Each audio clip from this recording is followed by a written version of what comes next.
Hello my YouTube family, कैसे हैं आप सब लोग। आई होप आप लोग बहुत ही अच्छे होंगे और आप लोगों की दुआओं से मैं भी बहुत ही अच्छी हूँ। स्वागत है आपका अपने YouTube channel Smita the smile पर। कैसी चल रही है आपकी तैयारी। आई होप आप लोग बहुत ही अच्छी तैयारी कर रहे होंगे और प्रैक्टिस के लिए मैं आप लोगों के लिए लाती ही हूँ। तो आप प्रैक्टिस मेरे चैनल से ज़रूर करिएगा और बताइएगा कि आपको कैसा लग रहा है। मेरी मेहनत में कुछ कमी हो तो वो भी आप मुझे ज़रूर बताइएगा, मैं उसको भी सुधारने की कोशिश करूँगी। तो जैसे भी एग्ज़ाम पैटर्न आपका आना है उसी पैटर्न पर मैं क्वेश्चन लेकर आती हूँ। आज कंप्यूटर क्लास के क्वेश्चन है, तो आप एंजॉय करिए और बने रहिए सेशन में। देखिए आपको किस तरीके के क्वेश्चन मिल रहे हैं सेशन में और आपसे वो बन पा रहे हैं या नहीं बन पा रहे हैं, और बन भी रहे हैं तो कितने नंबर के बन रहे हैं ये ज़रूर बताइएगा। और आज के टॉपिक्स बहुत ही अच्छे हैं, आज के क्वेश्चन बहुत ही अच्छे हैं, वो आपको आपके एग्ज़ाम में बहुत ही हेल्प करने वाले हैं। तो आप आज का सेशन बिल्कुल भी स्किप मत कीजिएगा, आप बने रहिए सेशन में और ज्वाइन करिए और अपने फ्रेंड को भी इसमें ज्वाइन करवाइए जिन्होंने इस फॉर्म को फिल किया हुआ है।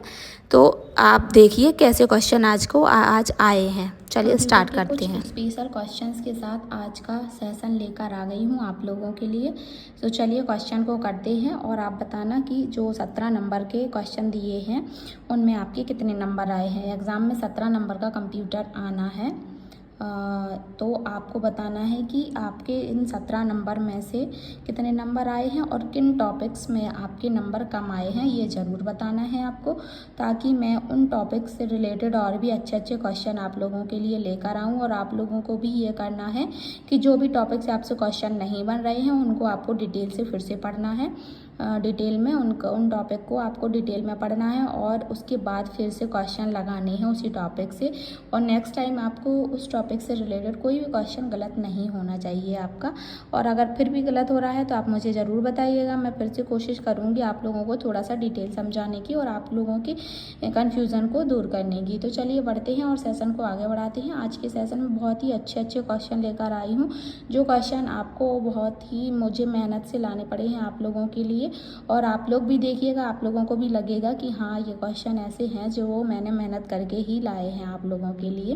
कुछ डिफरेंट क्वेश्चन, नॉर्मल क्वेश्चन तो आप लोग पढ़ते ही रहते हैं, कुछ डिफरेंट क्वेश्चन है जो कि मैं आप लोगों के लिए लेकर आई हूँ।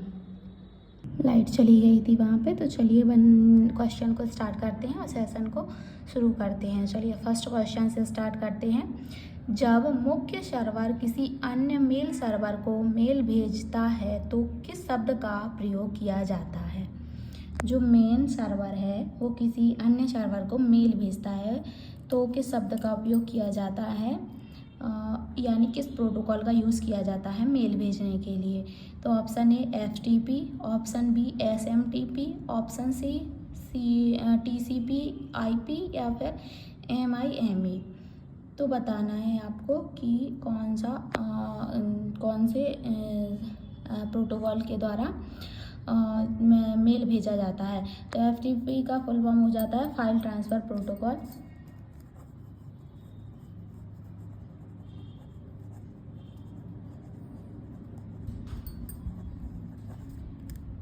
SMTP simple mail transfer protocol.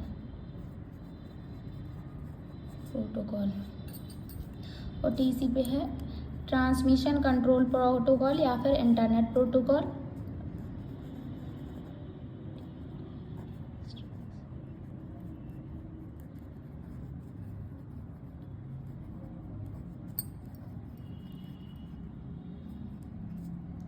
या फिर इंटरनेट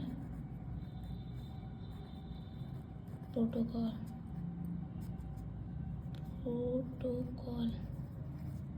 ठीक है, तो आपको बताना है जैसे कि इसके नाम से ही क्लियर हो गया कि simple mail transfer protocol, mail भेजने के लिए SMTP यानी option B simple mail transfer protocol का यूज़ किया जाएगा। तो ऑप्शन बी इसका राइट आंसर हो जाएगा। चलिए नेक्स्ट क्वेश्चन पर बढ़ते हैं। SMTP का पोर्ट नंबर क्या है। पोर्ट नंबर बताना है। जो मेल भेजने के लिए SMTP का यूज़ किया जाता है तो SMTP में कौन से जो SMTP का पोर्ट है वो किस नंबर के पोर्ट का यूज़ करते हैं। 110, 143, 25 या फिर 99। तो जो SMTP है, जो सिंपल मेल ट्रांसफ़र प्रोटोकॉल है, जैसा कि मैंने आपको पहले बताया है फर्स्ट क्वेश्चन में SMTP का फुल फॉर्म, तो उसका जो पोर्ट नंबर है वो पोर्ट नंबर है 25। तो ऑप्शन सी इसका राइट आंसर हो जाएगा। 25 पोर्ट नंबर का यूज़ SMTP में किया जाता है। चलिए नेक्स्ट क्वेश्चन पे बढ़ते हैं। नेक्स्ट क्वेश्चन है MIME मिमी का क्या अर्थ है, यानी मिमी का फुल फॉर्म पूछा जा रहा है। तो आपको बताना है कि इसका फुल फॉर्म क्या है। Multipurpose internet mail extra, multi internet mail and, multipurpose internet mail and, multipurpose internet mail extension. बताना है आपको कि इसका फुल फॉर्म क्या है मिमी का। तो जो MIME है मिमी, इसका फुल फॉर्म होगा मल्टीपर्पज़ इंटरनेट मेल एक्सटेंशन। तो इसका राइट आंसर ऑप्शन डी हो जाएगा। जो ऑप्शन डी है वो इसका राइट आंसर हो जाएगा। चलिए इस तरीके के क्वेश्चन और भी करते हैं। और नेक्स्ट जो क्वेश्चन है उस पर बढ़ते हैं। नेक्स्ट क्वेश्चन है पोर्ट नंबर 143 किससे संबंधित है। देखिए अभी ये वाला जो क्वेश्चन था SMTP का पोर्ट यहाँ पे पूछा जा रहा था, यानी कि SMTP दिया हुआ था उसका पोर्ट नंबर पूछ रहे थे। यहाँ पे पोर्ट नंबर दिया गया है, तो इसमें यहाँ पे प्रोटोकॉल को पूछा जा रहा है कि कौन सा पोर्ट नंबर, जो पोर्ट नंबर 143 है वो किससे संबंधित है। तो देखिए SMTP जो सिंपल मेल ट्रांसफ़र प्रोटोकॉल है इससे संबंधित तो नहीं होगा, क्योंकि इससे संबंधित जो पोर्ट नंबर है वो 25 है, ऊपर कर चुके हैं, तो ये रॉन्ग हो जाएगा। और जो FTP है, FTP का फुल फॉर्म होता है फाइल ट्रांसफ़र प्रोटोकॉल। यहाँ पर मैंने शायद FTP का नहीं बताया था। तो FTP का है फुल फॉर्म है फाइल ट्रांसफ़र प्रोटोकॉल। और जो IMAP है तो इंटरनेट मैसेज एक्सेस प्रोटोकॉल है। और POP पोस्ट ऑफिस प्रोटोकॉल, यहाँ पे मैं लिख देती हूँ इंटरनेट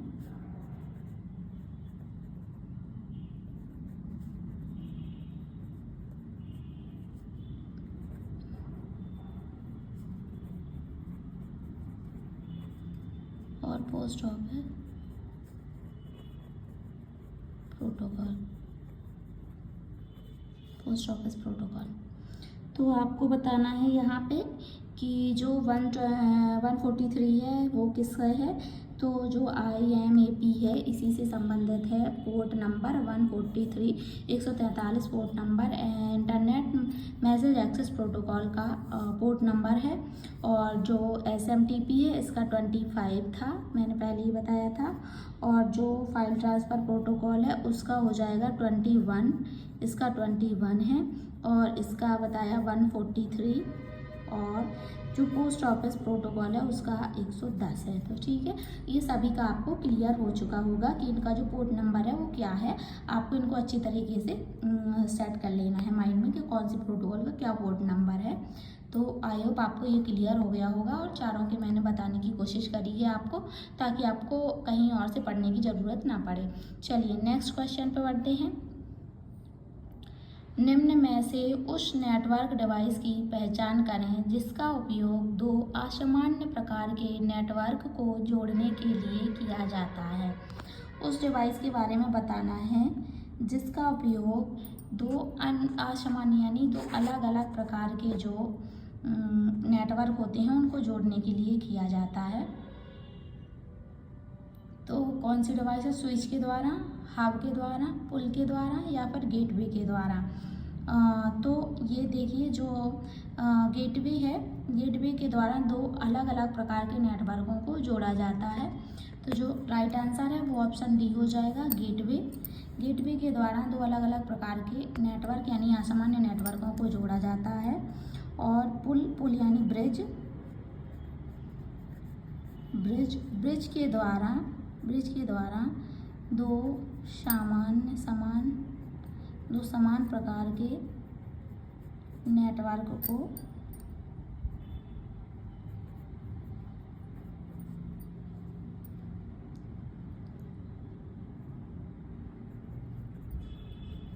जोड़ता है। जो ब्रिज है वो दो समान प्रकार की यानी तो एक जैसे नेटवर्क को जोड़ता है, जो वो है ब्रिज यानी पुल। और जो गेटवे है वो असमान यानी डिफरेंट वैरायटी के जो नेटवर्क होते हैं उनको जोड़ने में जो काम करता है वो गेटवे काम करता है। और ब्रिज करता है समान प्रकार के नेटवर्क यानी एक जैसे नेटवर्क को जोड़ने में। तो इसका राइट आंसर ऑप्शन डी हो जाएगा। चलिए नेक्स्ट क्वेश्चन पे बढ़ते हैं। कमज़ोर सिग्नल को बढ़ावा देने के लिए उपयोग किए जाने वाले उपकरण की पहचान करें। जो वीक सिग्नल होते हैं उनको बढ़ावा देने के लिए कौन सी मतलब उनको बढ़ाने के लिए उनको अच्छा करने के लिए कौन से उपकरण का उपयोग किया जाता है ये बताना है। तो क्या मॉडेम का किया जाता है या फिर पुनरावर्तक जिसे रिपीटर भी कहते हैं उसका उपयोग किया जाता है या फिर स्विच या फिर राउटर। तो बताना है यहाँ पे कि जो कमज़ोर नेटवर्क होते हैं, जो लो लेवल के सिग्नल होते हैं, उनको थोड़ा सा उनको हाई लेवल का करने के लिए कौन सी उपकरण का उपयोग किया जाता है। यहाँ पे मॉडेम जिसको मॉड्यूलेटर डीमॉड्यूलेटर कहा जाता है।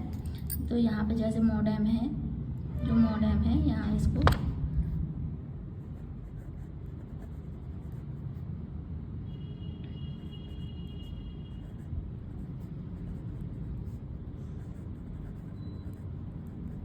जो कि इनपुट और आउटपुट दोनों ही डिवाइस हैं, इनपुट और आउटपुट दोनों ही डिवाइस है। मॉडेम को इनपुट आउटपुट दोनों डिवाइसों में रखा जाता है। और जो रिपीटर है जो रिपीटर का ही उपयोग कमज़ोर यानी वीक सिग्नल को हाई करने के लिए किया जाता है। तो ये इसका राइट आंसर ऑप्शन बी होगा। ऑप्शन बी इसका राइट आंसर हो जाएगा। और जो स्विच है, स्विच को इंटेलिजेंट डिवाइस कहते हैं। स्विच को इंटेलिजेंट डिवाइस कहते हैं जो कि कई सारे कंप्यूटरों को जोड़ने में काम आता है। तो इस तरीके से। और यहाँ पे जो राइट आंसर है वो रिपीटर हो जाएगा, जो लो लेवल के सिग्नल को बढ़ावा देने यानी हाई करने के लिए उपयोग में किया जाने वाला उपकरण है। चलिए नेक्स्ट क्वेश्चन पे बढ़ते हैं। जो मैक का फुल फॉर्म पूछ रहे हैं, मैक का क्या अर्थ है। तो मैक का फुल फॉर्म बताना है यहाँ पे। Media access control, mass access control, media access carriage या फिर नन ऑफ दीज। तो बताना है आपको कि जो मैक है, मैक का फुल फॉर्म क्या है। तो यहाँ पे मैं आपको बता देती हूँ कि मैक का फुल फॉर्म क्या है। तो जो मैक का फुल फॉर्म है वो है media access control. Option A इसका राइट आंसर हो जाएगा। ऑप्शन ए है जो वो इसका राइट आंसर हो जाएगा, मीडिया एक्सेस कंट्रोल। ठीक है, आई होप आपको ये क्वेश्चन क्लियर हो गया होगा।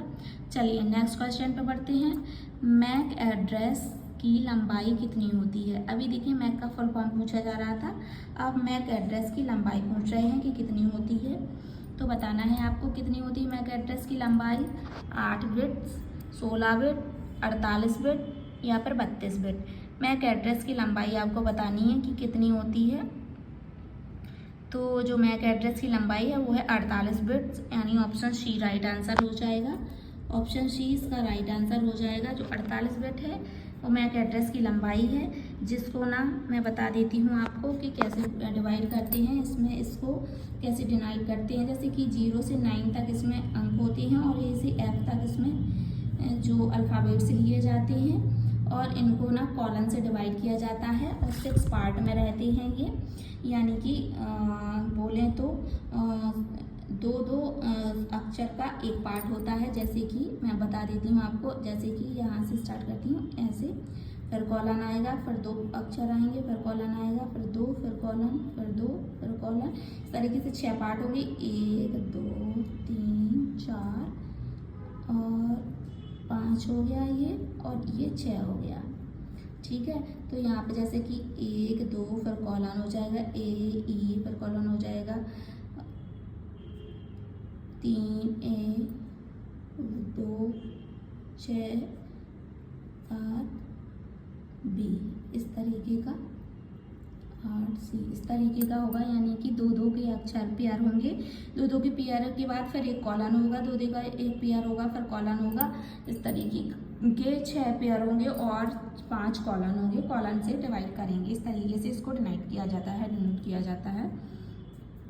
चलिए नेक्स्ट क्वेश्चन पे बढ़ते हैं। नेटवर्क के लिए संसाधनों के आवंटन और प्रबंधन के लिए निम्न में से किसका उपयोग किया जाता है। जो नेटवर्क को यूज़ करने के लिए, उसको डिवाइड करने के लिए किस प्रकार के मैनेजमेंट का उपयोग किया जाता है। ब्लूटूथ का, सर्वर का, नोड का, या फिर कोई नहीं। तो जो सर्वर है उनका सर्वर का यूज़ करते हैं। नेटवर्क के जो आवंटन होता है किस तरीके का, किसको कितना दिया जाएगा, क्या इस तरीके का, और उसके जो सोर्स होते हैं उनको सोर्स को बांटने के लिए सर्वर का प्रयोग किया जाता है। तो यहाँ पर राइट आंसर ऑप्शन बी हो जाएगा, सर्वर। इस तरीके के आज के सेशन में और भी क्वेश्चन हैं, तो चलिए आपको आगे क्वेश्चन को बढ़ाते हैं और नए क्वेश्चन को और भी करते हैं। आप मुझे कमेंट करके ज़रूर बताइएगा कि आपको कितने नंबर के क्वेश्चन बने हैं आपसे और कौन कौन से क्वेश्चन आपसे नहीं बन रहे हैं। चैनल पर नए हैं तो चैनल को सब्सक्राइब जरूर कर लीजिए और बेल आइकन प्रेस कर लीजिए, ताकि नेक्स्ट वीडियो जब भी आए आपको कोई भी प्रॉब्लम ना जाए, आपके पास फटाफट नोटिफिकेशन मिले और आप उसको ज्वाइन कर पाएँ। तो चैनल पर नए हैं तो सब्सक्राइब ज़रूर कर लीजिए, बेल आइकन प्रेस भी कर लीजिए और अपने फ्रेंड्स के साथ शेयर करिए, ताकि उन लोगों को भी हेल्प हो सके और वो लोग भी इस सेशन से जुड़ सकें और अपनी तैयारी में आगे बढ़ सकें। आप डिटेल बहुत अच्छे से पढ़ लिए होंगे, पर आपको एमसीक्यूज़ करने में प्रॉब्लम जा रही होगी, तो मैं सभी सब्जेक्ट के एमसीक्यूज़ लेकर आ रही हूँ। तो जो मेरा चैनल स्मिता द स्माइल है उसको सब्सक्राइब कर लीजिए और सभी के साथ शेयर भी ज़रूर करिएगा, आपको ज़रूर से हेल्प होगी। और आपको सेशन पसंद आ रहा है तो लाइक भी करना बनता है आपका, ताकि मुझे भी मोटिवेशन मिले और मैं भी आगे अपने जो क्वेश्चन आ रही हूँ उनको और भी बेहतरीन बना सकूँ, ताकि मुझे खुशी हो कि मैं आप लोगों के लिए काम आ रही हूँ। चलिए सेशन को आगे बढ़ाते हैं और कुछ और क्वेश्चन करते हैं। जैसा कि मैं बता चुकी हूँ कि पेपर में 17 नंबर के क्वेश्चन आने हैं, तो मैं ये पेपर जो सेट है वो 17 नंबर का ही लेकर आ रही हूँ ग्रुप 4 के लिए।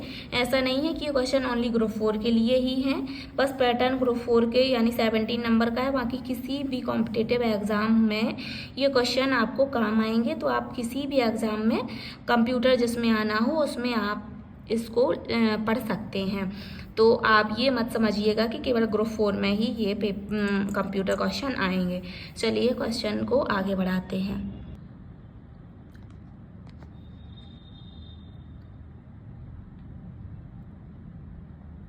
नेक्स्ट क्वेश्चन है, वह व्यवस्था जहां सभी डेटा एक केंद्रीय कंप्यूटर से होकर गुजरते हैं कहलाती है। तो बताना है कि वह कौन सी व्यवस्था या टोपोलॉजी है जिसमें सारा डेटा जो एक साथ आता है, वो जो मेन कंप्यूटर है जिसको सेंट्रल कंप्यूटर भी कहते हैं उससे होकर गुजरती है। तो उसको क्या रिंग टोपोलॉजी कहते हैं, मैश टोपोलॉजी कहते हैं, स्टार टोपोलॉजी कहते हैं, या फिर बस टोपोलॉजी कहते हैं। तो देखिए जो एक मेन केंद्रीय कंप्यूटर है उससे होकर जो गुजरती है सारे कंप्यूटर के थ्रू जाती है, तो इस तरीके का डायग्राम बनता है, स्टार की तरह चमकता है और इसको स्टार टोपोलॉजी कहेंगे। तो राइट आंसर ऑप्शन सी हो जाएगा। इसमें बीच में हब रहता है और इधर उधर सारे कंप्यूटर लगे हुए रहते हैं, तो स्टार जैसा एक शेप बन के आ जाता है, तो इसको स्टार टोपोलॉजी कहा जाता है।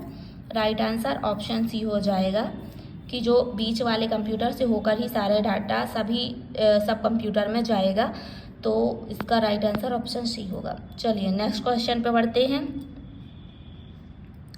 निम्नलिखित में से कौन सा स्टोरेज एक सिस्टम है जहां एक robotic arm computer operating system की मांगों के अनुसार ऑफलाइन मास स्टोरेज मीडिया को कनेक्ट या डिस्कनेक्ट करेगा। यानी कि जो बड़ी बड़ी संस्थाएं होती हैं, बड़े बड़े रिसोर्स सेंटर होते हैं, उनकी जो डाटा को स्टोर करा जाता है वो किस तरीके के डिवाइस में, स्टोरेज मीडिया में कनेक्ट और डिस्कनेक्ट किया जाता है, ये पूछ रहे हैं कि चुंबकीय स्टोरेज में या मीडियम यानी मिड स्टोरेज, सेकेंडरी स्टोरेज में, या फिर आभासी या फिर तृतीयक स्टोरेज में। तो देखिए जो बड़ी बड़ी कंपनियां या रिसोर्स सेंटर होते हैं हाई लेवल की कंपनियां होती हैं उनकी एक अपनी अलग मेमोरी होती है जिसे तृतीयक मेमोरी या कहते हैं। तो उसमें ही वो अपने डाटा को स्टोरेज करके कनेक्ट और डिस्कनेक्ट करते रहते हैं, क्योंकि कोई भी उनके डाटा को कॉपी ना कर पाए और ना ही कोई उनके डाटा का मिसयूज़ कर पाए। इसलिए वो अपनी स्टोरेज के लिए एक अलग ही डिवाइस का यूज़ करते हैं जिनको थर्ड स्टोरेज के रूप में जाना जाता है। तो इसका राइट आंसर ऑप्शन डी हो जाएगा, थर्ड स्टोरेज। चलिए नेक्स्ट क्वेश्चन पे बढ़ते हैं।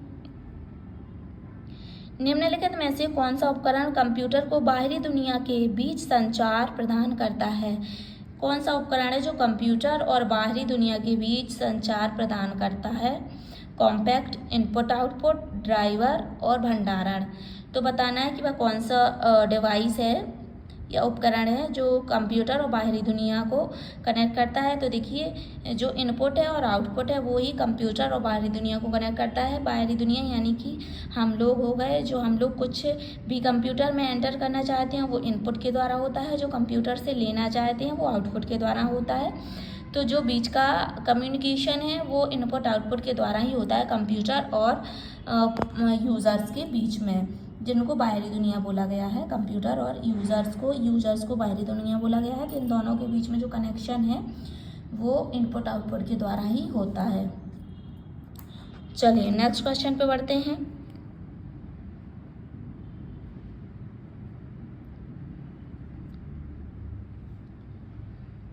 निम्न में से कौन से इनपुट डिवाइस हैं जो स्रोत दस्तावेजों से कंप्यूटर सिस्टम में सीधा डेटा प्रविष्टि को सक्षम करते हैं?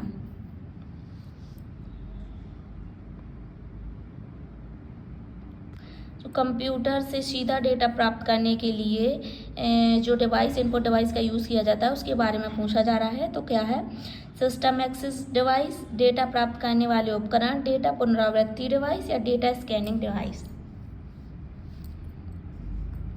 तो जब कंप्यूटर से सीधा डाटा प्राप्त करने के लिए जिस डिवाइस का उपयोग किया जाता है डायरेक्ट करने के लिए, तो उसके बारे में पूछा जा रहा है। तो यहाँ पे जो ऑप्शन डी है वो राइट आंसर हो जाएगा। डेटा स्कैनिंग डिवाइस के द्वारा डायरेक्ट डाटा को प्रविष्ट किया जा सकता है या डाटा की प्रविष्टि डायरेक्ट की जाती है डेटा स्कैनिंग डिवाइस द्वारा स्कैन करके डायरेक्ट प्रविष्टि की जा सकती है डेटा की। तो इसका राइट आंसर ऑप्शन डी हो जाएगा, डेटा स्कैनिंग डिवाइस। चलिए नेक्स्ट क्वेश्चन पे बढ़ते हैं। नेक्स्ट है कंप्यूटर में स्टोरेज के लिए मैप्स, पिक्चर्स एंड ड्राइंग को डिजिटल रूप में परिवर्तित करने के लिए निम्न में से कौन सा उपकरण उपयोग किया जाता है? जैसे कंप्यूटर में कोई पिक्चर, मैप या ड्राइंग को डिजिटल रूप में स्टोरेज करना है तो किस उपकरण का उपयोग करेंगे? इमेज स्कैनर का, डिजिटाइजर का, MICR का, मैग्नेटिक इंक कैरेक्टर रीडर जिसका फुल फॉर्म होता है, या फिर स्कैनर का।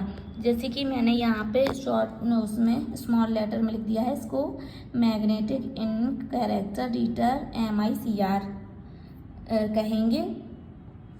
तो बताना है कि मैप्स और पिक्चर्स को डिजिटल रूप में देने के लिए किसका उपयोग करेंगे।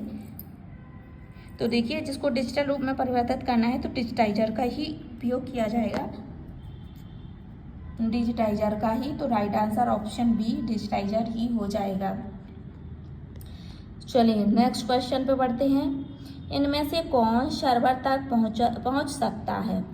सर्वर तक कौन पहुंच सकता है ये बताना है। वेब क्लाइंट, उपयोगकर्ता, वेब ब्राउज़र या फिर वेब सर्वर।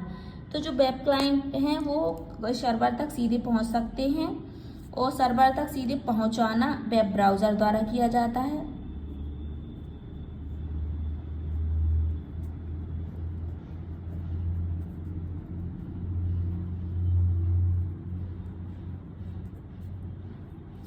देखिए जो कंप्यूटर या सर्वर में जो चीज़ें डली रहती हैं जिनको अपन सर्च करते हैं तो वो वेब ब्राउज़र के द्वारा ही सीधे सर्वर तक पहुंचाया जा सकता है और पहुंचा जा सकता है वेब क्लाइंट द्वारा। दोनों में अंतर है, पहुंचना वेब क्लाइंट और पहुंचाना वेब ब्राउज़र द्वारा। ठीक है, तो राइट आंसर ऑप्शन ए हो जाएगा।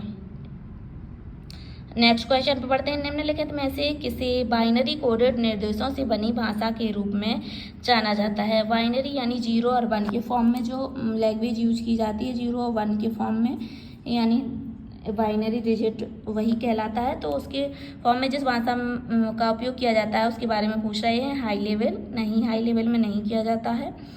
बेसिक में भी नहीं, बेसिक भी एक हाई लेवल लैंग्वेज है, और सी लैंग्वेज ही एक हाई लेवल लैंग्वेज है। मशीन लैंग्वेज एक लो लेवल लैंग्वेज है जिसमें बाइनरी कोड का यूज़ किया जाता है 0 और 1 का। तो इसका राइट आंसर ऑप्शन डी हो जाएगा। बाइनरी कोडेड जो निर्देश दिए जाते हैं वो मशीन लैंग्वेज में दिए जाते हैं। नेक्स्ट क्वेश्चन पे बढ़ते हैं। निम्नलिखित में से कौन सी सेवा एक उपयोगकर्ता को इंटरनेट पर कहीं दूसरे कंप्यूटर से में लॉगिन करने की अनुमति देता है? निम्न में से कौन सी सेवा मतलब बताना है। 4 ऑप्शन दिए गए हैं, उनमें से कोई एक सेवा ऐसी है जिसका उपयोग करके इंटरनेट से एक कंप्यूटर से दूसरे कंप्यूटर में लॉगिन किया जा सकता है। तो क्या ईमेल है, यूजरनेट है, टेलनेट है या फिर FTP है? तो बताना है आपको कि जैसे कि आप यहाँ पे बैठे हैं और आपको कहीं दिल्ली में कोई से कनेक्ट होना है तो उसको अपना पासवर्ड वगैरह बता के वहाँ पर भी खोला जा सकता है। तो इसको बताना है आपको कि किसके द्वारा ये चीज़ की जाती है। तो ये चीज़ जो है टेलनेट, जिसे टेलीनेट कहते हैं, इसके द्वारा ये चीज़ें की जा सकती हैं। कंप्यूटर को लॉगिन किया जाता है कहीं दूसरे कंप्यूटर में, अपनी ID को लॉगिन कर सकते हैं। ठीक है, तो ये क्वेश्चन का राइट आंसर ऑप्शन सी हो जाएगा, टेलनेट। ये सेशन का लास्ट क्वेश्चन था 17 नंबर का। आप बताना आप मुझे मैसेज करके कि कितने नंबर की आपसे क्वेश्चन बन गए हैं और कौन से क्वेश्चन आपसे नहीं बने हैं। उस टॉपिक को फिर से रिपीट करना आप और फिर बनाना, वो क्वेश्चन आपसे ज़रूर बन जाएंगे।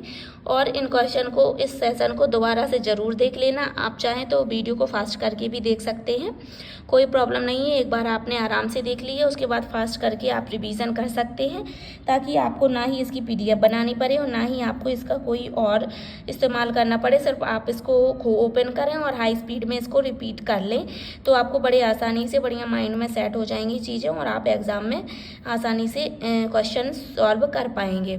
चलिए मिलते हैं इसी तरीके के नेक्स्ट वीडियो से। चैनल पर नए हैं तो चैनल को सब्सक्राइब कर लीजिए, बेल आइकन प्रेस कर लीजिए और अपने फ्रेंड के साथ शेयर भी करिए ये सेशन, वो भी इसका प्रॉफिट ले पाएँ।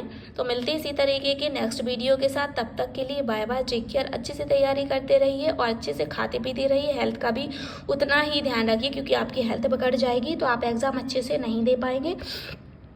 तो आपको पढ़ाई के साथ साथ हेल्थ का भी ध्यान देना है। Bye bye, take care. मिलते हैं नेक्स्ट वीडियो में। Thank you for watching.